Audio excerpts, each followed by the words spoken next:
오늘 우리에게 주시는 하나님 말씀 에베소서 제4장입니다.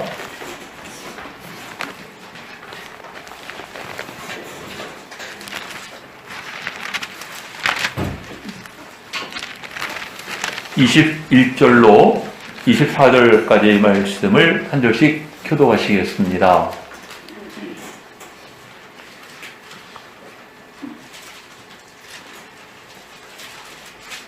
진리가 예수 안에 있는 것 같이 너희가 참으로 그에게서 듣고 또한 그 안에서 가르침을 받았을진데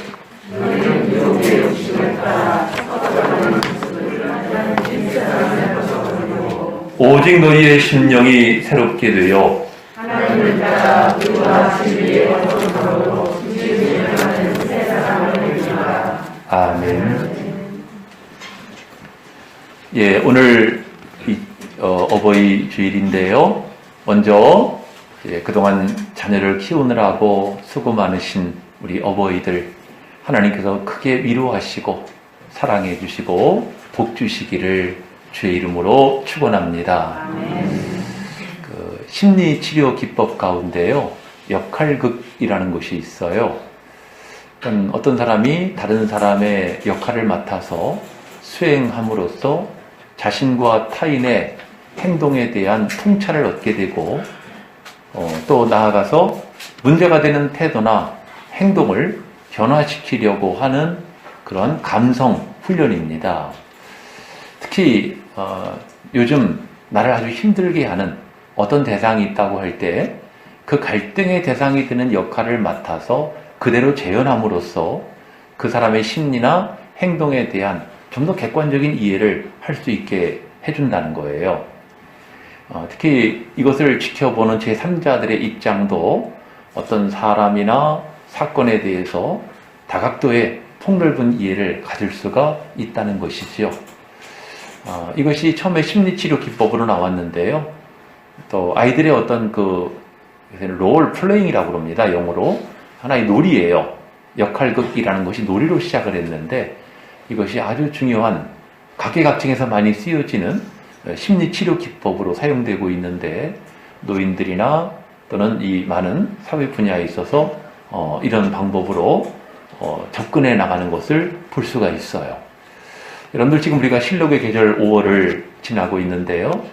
참 자연만물 바라보면 계절 따라 이렇게 바뀌어가는 것을 우리가 보고 있죠. 참 인생의 시간이라고 하는 것도요, 인생의 계절을 따라서 끊임없이 변해가는 것을 우리가 실감하게 됩니다. 참 세상 살아가는 사람들을 보면은요, 저마다 개성이 다르고 취향이 다르고 또 가치관이 다 다르지 않습니까? 똑같은 인생을 사는 것 같지만은 나와 너가 생각이 다르기 때문에 이성과 이성도 서로 다르고 또 남편과 아내도 한 집에 살고 있지만 서로 다를 때가 너무 많아요. 부모가 자녀를 이해하기가 어렵고 자녀 또한 부모의 마음을 이해하기가 어려운 것이 우리네 인생입니다. 그런 점에서 지금 오늘날 많은 가정 문제들이 일어나고 있는 것을 보게 되는데요. 참 지금 여러분들에게 소개해드린 역할극, 한번 가정에서도 아빠가 자녀의 역할을 한번 해보고 자녀도 아빠의 역할을 해보고 한번 해보면 어떨까라는 생각을 하게 되는 거죠. 5월은 가정의 달이고 또 오늘은 2022년 어버이 주일입니다. 아무리 시대 분위기가 바뀌고 또 문화나 사람들의 사고방식이 변했다 하더라도 어버이의 은혜를 기억하고 또 효도하는 그것은 아무리 강조해도 지나치지가 않다는 거예요. 왜 그런 거죠? 하나님께서 우리에게 약속이 있는 첫 계명으로 주셨기 때문입니다. 네 부모를 공경하라. 여러분들, 이것을 우리가 이시적으로 보더라도 이것은 우리 인간 도리의 가장 으뜸이 아니겠습니까? 부모를 공경하는 것은. 게다가 내 생명의 근원을 귀하게 여기는 것입니다. 말 못하는 짐승 미물도 제 부모를 안다는 것입니다. 부모가 자기 새끼를 안다는 것이지요. 여러분들, 그러므로 우리 인간이 부모를 공경하는 것은 너무나 마땅한 일임에도 불구하고 하나님은 이 계명을 준행하는 자에게 두 가지 복을 주시겠다고 약속하셨죠. 에베소서 6장 2절로 3절을 보시면은 먼저 땅에서 잘 되게 하시겠다. 두 번째로 장수케 해주겠다는 것이에요. 저는 이제 장수하는 분들을 보면은 그런 생각을 먼저 해요. 아, 이분은 참 효도 많이 하신 분인가 보다. 이런 생각을 하게 되는데, 우리 이 자리에 계신 여러분들도 효도를 많이 하셔서 다 장수하시기를 바랍니다. 땅에서 잘 되시기를 바랍니다. 예. 오늘 본문이 이제 에베소서 4장 21절로 24절 말씀이 있지요. 여러분들 이 사도 바울의 서신의 특징을 보면은요, 하나님의 구원, 하나님과 사람과의 관계를 나타내는 교리적인 부분이 먼저 나오고, 이어서 자, 하나님의 은혜를 받은 우리가 어떻게 살아야 되느냐, 윤리적인 이야기들을 전개해 나가는 것을 볼 수가 있어요. 오늘 본문인 에베소 4도 마찬가지입니다. 6장으로 되어 있는데 1장부터 4장까지는 바로 이 구원에 대해서, 하나님의 은혜에 대해서 말씀하고 있고요. 5장과 6장은 바로 이제 은혜 받은 주의 성도들이 어떻게 살아야 되느냐 하는 것을 말씀하고 있지요. 특히 여러분들 이 두 가지는 따로따로가 아니에요. 하나님의 은혜를 깨닫고 그 은혜 가운데 거하는 온전한 사람이 다른 사람과의 관계도 온전해질 수가 있다는 것입니다. 그러니까 여러분들 다른 사람과의 관계가 온전하지 않다면 먼저 하나님과의 관계도 온전하지 않을 확률이 크다는 거예요.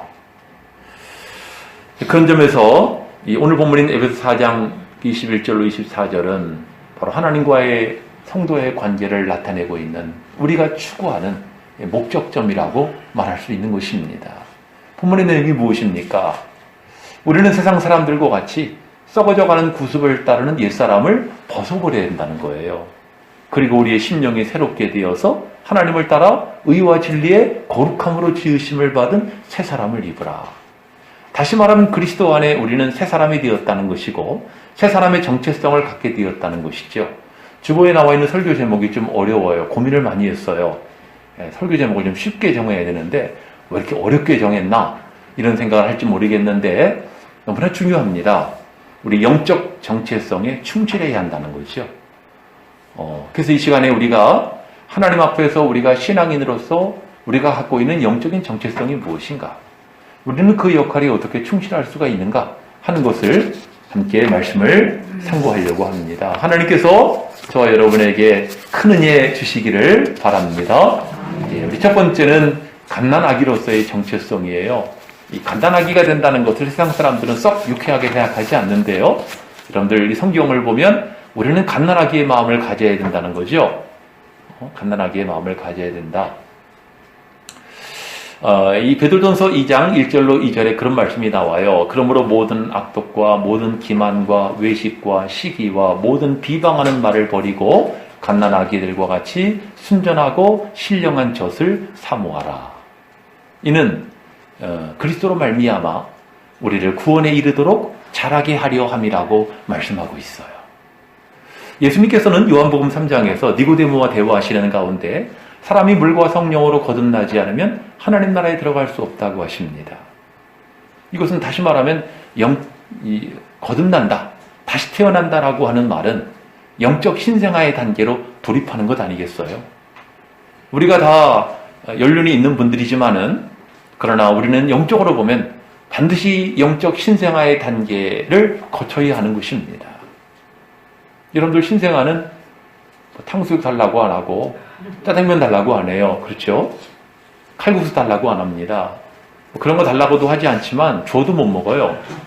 신생아는 오로지 뭐예요? 어머니의 젖입니다. 어머니의 젖만을 사모하는 것이죠. 참 이 영적인 관점에서 보면은 그래요. 요즘 얼마나 음식 문화가 발달했어요. TV만 키우면 먹방 아니에요. 그렇죠? 우리가 참 요즘 참 맛있는 음식들이 많이 나오고 있는데 세상에 소위 MSG가 첨가된 그런 맛난 음식들을 하도 먹다 보니까 좀 더 자극적이고 좀 더 우리 입을 즐겁게 하고 좀 더 짜릿한 맛을 주는 그런 것에 길들여져 있다 보니까 그 어머니의 순전한 신령한 젖을, 그 참맛을 느끼지 못하고 있다는 거죠. 느끼지 못하고 있다. 순전하고 신령한 젖은 무엇을 말합니까? 하나님의 말씀을 말해요. 사도 베드로가 왜 베드로전서 2장에서 이 말씀을 하고 있는 것일까요? 그 시대 사도들을 통한 순전한 복음을 받아들이는 교회, 성도들이요. 그것으로만 만족하지 않고 그 외에 다른 복음, 유대인들은 이렇게 말하더라, 철학자들은 이렇게 이야기했더라, 다른 이론과 다른 것에 이렇게 휘둘리는 모습을 보면서 그들을 향해서 너희는 갓난아기들과 같이 순전하고 신령한 젖을 사모해야 된다고 강조하고 있는 것입니다. 그러므로 오늘 우리가 정말 이 베드로의 교훈과 같이 정말 나는 순전하고 신령한 말씀의 젖을 사모하고 있는가? 우리 자신을 돌아볼 필요가 있어요. 예수님 시대에도요, 이런 마인드를 갖고 있는 사람들이 주님의 말씀을 은혜로 받을 수가 있었던 거예요. 예수님이 그래서 마태복음 11장 25절을 보시면은 아버지여 이것들을 지혜롭고 슬기 있는 자들에게는 숨기시고 어린아이들에게는 나타내심을 감사하나이다. 옳소이다. 이렇게 된 것이 아버지의 뜻입니다. 하나님 앞에 기도하는 내용이 나와요. 소위 슬기 있고 지혜롭다고 하는 사람들을 그들을 물리치시고 어린아이와 같이 순전한 심령이 가난한 자들에게 주님을 깨닫게 하시고 주의 말씀을 받아들일 수 있도록 은혜를 베푸신 것을 발견하게 되는 것입니다. 오늘 우리가 이런 모습이 되어야 되겠지요. 여러분들 또 다른 측면으로 이야기하면 갓난아기는요, 수없이 엄마나 아빠라는 말을 듣게 돼요. 그렇죠? 이 어린아기가 처음에 엄마나 아빠를 이야기하면 난리가 나죠. 무슨 기적이 일어난 것처럼. 하지만 그 단계에 이르기까지 얼마나 많은 말을 듣는지 아십니까? 갓난아기가 엄마의 입모습을 보며 엄마 아빠 따라해보라고 얼마나 말합니까? 여러분들 영적으로 보면 그래요. 우리가 갓난아기로서 하나님의 말씀을 사모하고 말씀을 자꾸 듣다 보면 우리 입에서 뭐가 나갈까요? 엄마 아빠가 나가는 게 아니라 하나님의 말씀이 나가겠죠. 그렇죠? 우리가 말씀을 들어야 우리의 속으로부터 하나님 말씀이 나가지 않겠어요. 그러니 어린 갓난아기의 이 사모함이라고 하는 것은요, 어느 한때의 이야기가 아니고 우리 일생에 걸쳐서 우리는 늘 어린 갓난아기의 그런 순전한 마음, 그 상태를 지켜가야 할 줄로 믿습니다. 두 번째는요, 학생과 청년으로서의 정체성을 회복해야 돼요. 학생은 배우는 사람을 말하고 청년은 꿈과 희망을 가진 이 순결한 사람이라고 성경에서 나타내고 있어요. 디모데후서 3장 14절을 보시면은요, 그러나 너는 배우고 확신한 일에 거하라. 당부하면서 16절에 보니까 모든 성경은 하나님의 감동으로 된 것으로 교훈과 책망과 바르게 함과 의로 교육하기에 유익하니 이는 하나님의 사람으로 온전케 하며 모든 선한 일을 행할 능력을 갖추게 하려 함이라 그랬어요.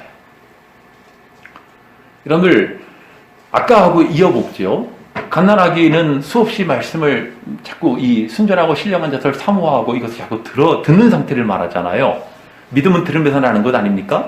자꾸 듣다 보면은 갓난아기가 엄마 아빠를 말하는 것처럼 우리가 말씀을 자꾸 들어야 되는 갓난아기의 상태를 유지해야 되고요. 자, 말씀을 듣는 것만으로 만족하지 않고 학생이 뭐예요? 학생은 내가 배운 지식을 내가 스스로 검증을 해봐야 되는 거예요. 실험을 해봐야 돼요. 그래야 그것이 내 것이 되는 겁니다. 영어나 수학을 공부하는 것도 이것이 검증이 돼야지 내 것이 되는 것 아니에요? 이해가 안 되는데 어떻게 그것이 내 것이 되겠어요? 여러분들이 이 자리에서 지금 2시간, 5시간을 하나님 말씀을 듣는다고 해도 여러분들이 듣는다고 다 하나님, 여러분의 말씀이 아닙니다.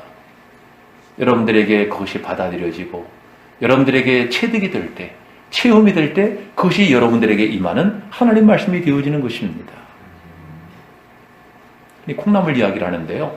콩나무가 자라는 데는 많은 물이 필요 없다는 거예요. 물을 갖다가 바가지로 달아로 쏟아 부어도요, 다 빠져나가잖아요. 콩나물이 자랄 때는 그 줄기에 맺혀있는 한두 방울, 그거 먹고 콩나물이 자라간다는 거죠. 참 설교도 똑같은 것 같아요. 수 없는 말씀을 여러분들이 듣고 있는데 그 가운데 하나 둘 여러분들의 마음에 꽂히는, 심령을 찔러 쪼개는 그 말씀으로 인해서 여러분들의 영적 성장이 이루어지는 줄로 믿습니다. 여러분들, 우리는 이 학생의 단계, 전에 보니까 TV에서요 90이 넘은 할머니들이 한글을 배우더라고요. 가나다라, 아야오요 이렇게 배우고 있는데 제작진이 물었어요. 아니 이제 90이 넘으셨는데 무슨 이제 와서 한글을 다 배우시느냐고. 그랬더니 그 할머니들이 하는 말이 내가 손주들한테 편지를 받아도 읽지를 못한다고, 옆에서 누가 읽어줘야만 내가 이해가 된다고.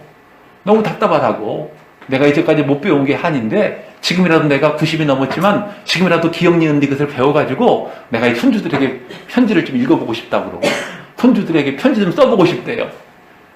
여러분들 배우면 나이가 없다고 그러고 사람은 죽을 때까지 배운다고 말합니다만은 배운다는 것이 너무나 중요하지 않아요? 특히 여러분들에게 소개한 것처럼 우리는 영적 학생의 자세를 가지고 말씀을 들을 뿐만 아니라 그 말씀을 하나라도 내 삶 속에 실천해 보기를 힘쓰시기 바랍니다. 여러분의 것이 되어야 되겠죠. 그리고 청년이 뭐라고 그랬어요? 꿈과 희망을 가진 순결한 자들이다. 성경이 이렇게 말씀하고 있는데 시편 119편 9절을 보니까 청년이 무엇으로 그 행실을 깨끗게 하리까? 주의 말씀만 따를 뿐이니이다. 말씀하고 있어요. 무엇으로 깨끗게 한다고요? 주의 말씀을 따를 때, 지킬 때 우리는 청년들은 깨끗해질 수가 있다는 것입니다. 또 시편 103편 3절을 보시면은 시편 110편 3절을 보시면은 주의 권능의 날에 주님께 즐거이 주의 백성들이 즐거이 거룩한 옷을 입고 헌신하니 새벽 이슬과 같은 주의 청년들이 주께 나오는도다. 이런 말씀이 나와요. 청년들을 새벽 이슬 같은 주의 청년이라고 표현하고 있습니다. 여러분들 순전한 믿음의 사람을 말하는 것 아니겠어요? 하나님은 그런 청년의 예배를 기쁘게 받으신다는 것입니다. 그런가 하면 전도서 12장 1절을 보시면은 너는 청년의 때에 너의 창조주를 기억하라고 말씀하고 있습니다. 여러분들 청년의 때 얼마나 참 호기심도 많고 유혹도 많고 하고 싶은 것도 많습니까? 설기방장한 때지요.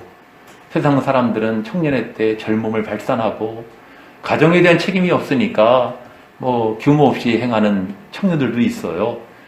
자는 시간이 자는 시간이고 일어나는 시간이 일어나는 시간이고 누구 책임지는 존재도 없기 때문에 그것이 청년의 삶이라고 볼 수가 있고요. 또 청년들은 자기가 하고 싶은 일에 몰두할 수가 있어요. 근데 성경에서는요, 주의 거룩한 순결한 청년들은 어떤 사람이라는 거예요? 지금 소개한 것처럼 창조주 하나님을 기억하는 사람, 새벽 이슬과 같이 순전한 심령으로 하나님의 말씀을 지키는 자가 바로 순결한 주의 청년인 것을 말씀하고 있는 것입니다.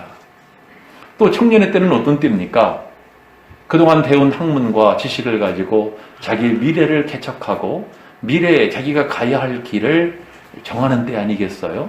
청년의 취준생들이 많이 있는데요. 취업을 준비합니다. 영적으로 보면 그래요. 영적으로 청년들도요. 우리가 하나님의 말씀을 배웠고 많이 들었고 이것을 내 것으로 삼았다고 한다면은 말씀을 통해 은혜를 받았다고 한다면 어느 정도 믿음의 성장을 이루었다고 한다면 듣는 것만으로 만족하지 말고 은혜 받는 것만으로 만족하지 말고 이제는 무엇을 해야 한다는 거예요? 영적으로 취업을 해야 돼요. 무엇에 취업을 해야 됩니까? 하나님의 사역에. 내가 받은 은사, 하나님이 나에게 준 은사를 가지고 하나님의 나라와 교회를 위하여 헌신할 때 그것이 진정한 영적 청년의 모습이다. 이렇게 말할 수가 있는 것입니다. 특히 이 자리에 계시는 여러 분들, 우리가 나이가 다 서로가 다르지만은 우리는 나이가 많든 적든 간에 언제나 정신적으로 영적으로 청년의 마음을 가져야 할 줄로 믿습니다. 요즘 고 유태영 박사 돌아가셨는데요. 생전에 이분이 자전적 에세이를 출간한 적이 있어요. 근데 그 책의 제목이 나는 언제까지나 꿈꾸는 청년이고 싶다. 이게 책 제목이에요. 아주 유명한 책인데요. 혹시 여러분 가운데 읽어보신 분이 계실지 모르겠는데 이분은 참 훌륭한 분이더군요. 이분은 모슴의 아들로 태어났어요. 그래서 참 집안이 너무 가난해가지고 구두 닦기 신문팔이 안 해본 게 없어요. 사회 맨 밑바닥에서 정말 할 수 있는 건 다 해본 거예요. 그러면서도 그 어린 유태영의 마음속에는 꿈이 있었어요. 농촌에 대한 꿈. 근데 가만히 보니까 이 농촌에 대한 것이 가장 발달되어 있는 곳이 덴마크더래요. 무작정 덴마크에 편지를 보내는 거예요. 나 입학시켜달라고. 돈도 백도 없으면서 편지를 보내가지고 결국은 덴마크에서 이제 입학 허가를 받아가지고요. 가서 이 덴마크의 유명한 그룬투비라는 사람이 있습니다. 농촌 운동의 아주 대부라고 할 수 있는 존재인데요. 가서 그룬투비의 영향을 받은 거예요. 그래서 이 사람이 가서 그룬투비의 영향을 받고 우리나라에 돌아와서 박정희 대통령을 도와 처음으로 우리나라에 일으킨 새마을운동, 이것을 창시한 사람이 바로 유태영 박사입니다. 아주 기념비적인 인물이죠. 새마을운동 모르는 분 없잖아요. 이분을 일으킨, 이 운동을 일으킨 주역인데요. 이분은 신앙인이었어요. 그분은 이런 얘기를 해요. 나는 하나님을 의지합니다. 하나님을 의지하는 나에게 능치 못할 일이 없는 줄로 믿습니다. 그런 이야기를 해요. 이분이 아까 소개한 이 책에서요, 나는 언제까지나 꿈꾸는 청년이고 싶다. 이 책에서 이런 말을 합니다. 아기를 잉태한 어머니는 때가 되면 출산을 하게 된다. 이처럼 꿈을 잉태하고 있는 사람은 때가 되면 반드시 그 꿈을 출산하게 될 것이다. 참 명언입니다.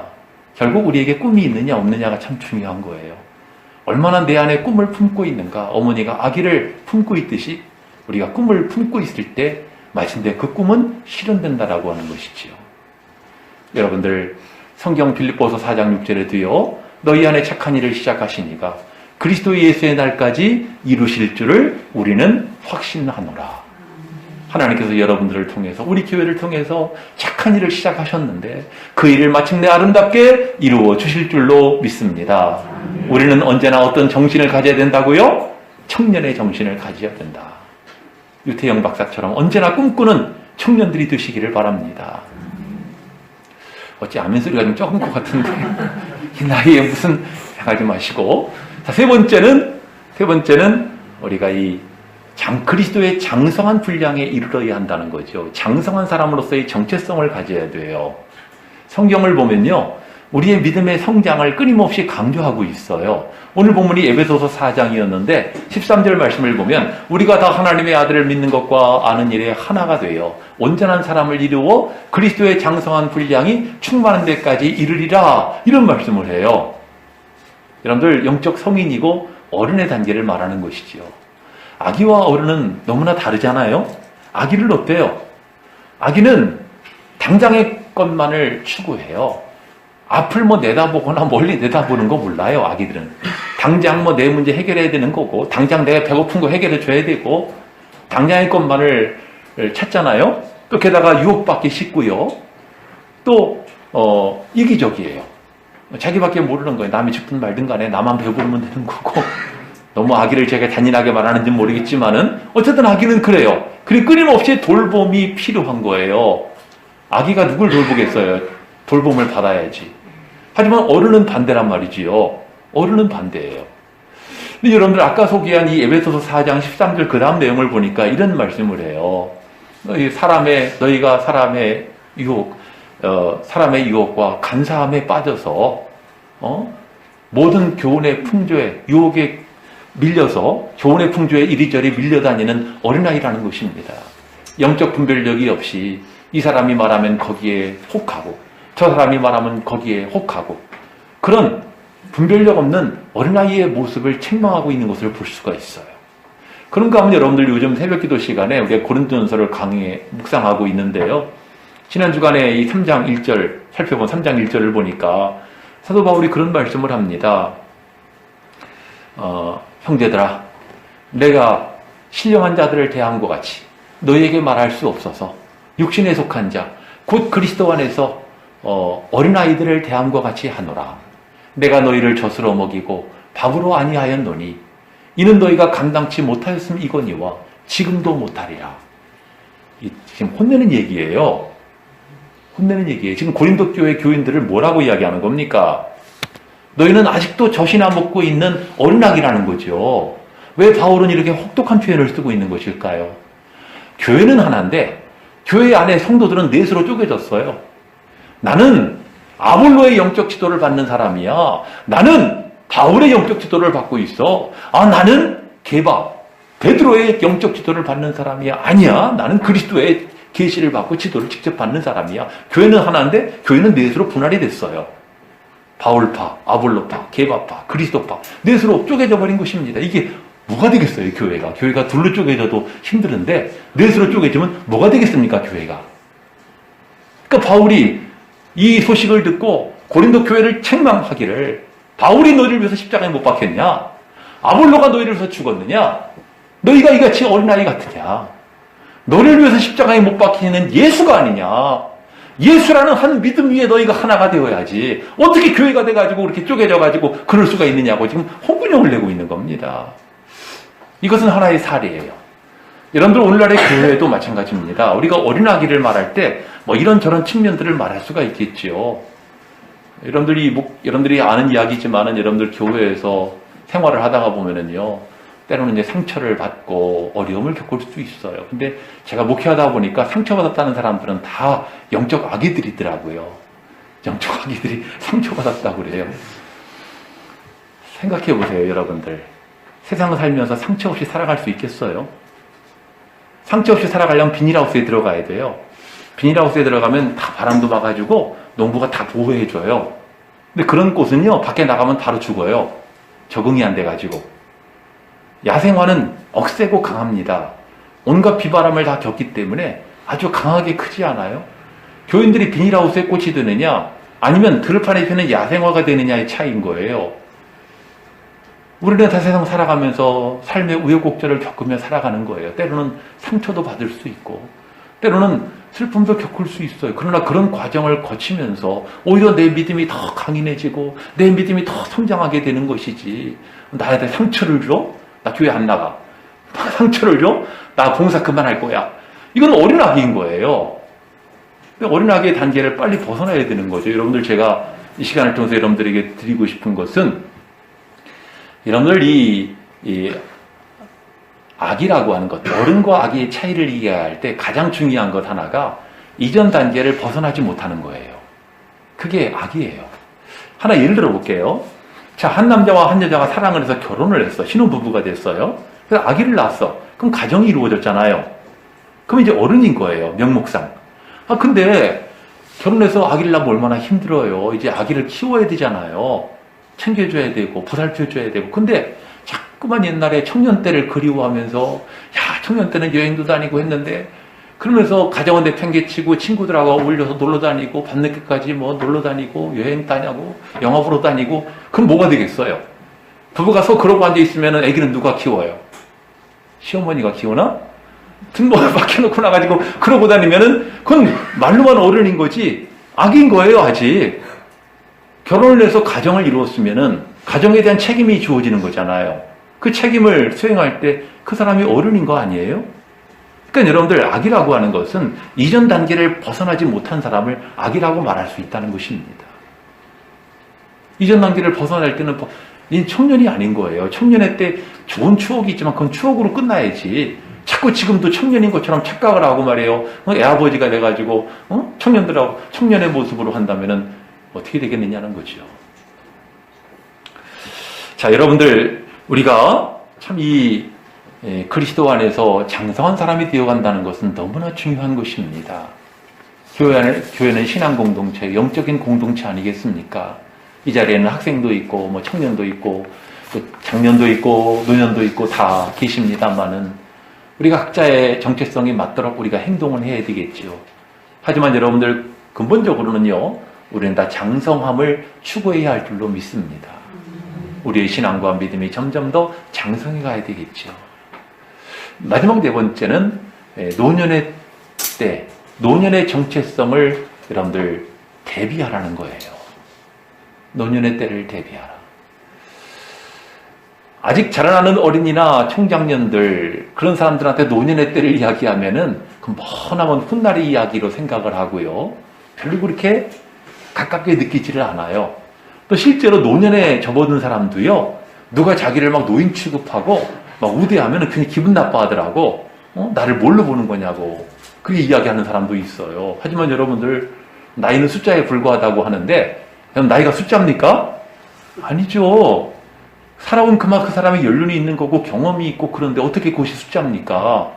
듣기 좋은 말이지 그냥. 여러분들 교회 안에도 연세 많으신 분들이 계십니다. 그 연륜과 그 인생의 경험에 대해서 젊은 사람들은 존중을 해야 돼요. 존경을 해드리는 것이 마땅해요. 성경을 보면 하나님은 부모에게만 효도하라고 하지 않았어요. 노인들을 공경하라고 말씀합니다. 레위기 19장 32절을 보면 너는 센 머리 앞에서 일어서고 노인의 얼굴을 공경하며 내 하나님을 경외하라. 나는 여호와이니라고 말씀하고 있습니다. 노인을 공경하라는 거예요.